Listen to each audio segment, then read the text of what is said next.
নিশ্চিত আউট দেননি আম্পায়ার। তাই তো ভাঙা ভাঙা ইংরেজিতে আম্পায়ারকে কিছু একটা বলেন মুস্তাফিজ, আর যেটা শুনে আম্পায়ারের হাসি থামাতে পারে না কেউ। ঘটনাটি শ্রীলঙ্কার ব্যাটিং ইনিংসের 14তম ওভারের শেষ বলের মুস্তাফিজের করা দুর্দান্ত সেই বলে আসালঙ্গা ব্যাট চালালে ব্যর্থ হন তিনি। খালি চোখে যেটা দেখে বোঝা যাচ্ছিল এটা আউট, তাই জোরালো আবেদন করে মুস্তাফিজ, তবে তাতে সাড়া দেননি আম্পায়ার। তাই অধিনায়ক শান্তকে রিভিউ নিতে অনুরোধ করেন মুস্তাফিজ, তবে লিটনের কথাই তার নেননি শান্ত।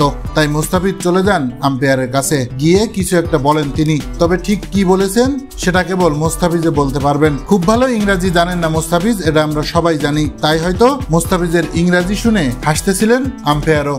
এরপর হতাশ হয়ে আম্পায়ারের কাছ থেকে ফিরে আসেন মুস্তাফিজ, কারণ আউট দিলে তখন তিনি 3 উইকেট পেতে পারতেন। তবে এরপরেও থেমে থাকেননি মুস্তাফিজ। যখনই শ্রীলঙ্কা আগ্রাসন দেখাতে গিয়েছে তখনই ফিজ বোলিং এ এসে তাদের লাগাম টেনে ধরেছে। আইপিএল এর পর দেশের হয়েও দুর্দান্ত বোলিং করে মুস্তাফিজ প্রমাণ করলেন তিনি বড় মঞ্চের খেলোয়াড়।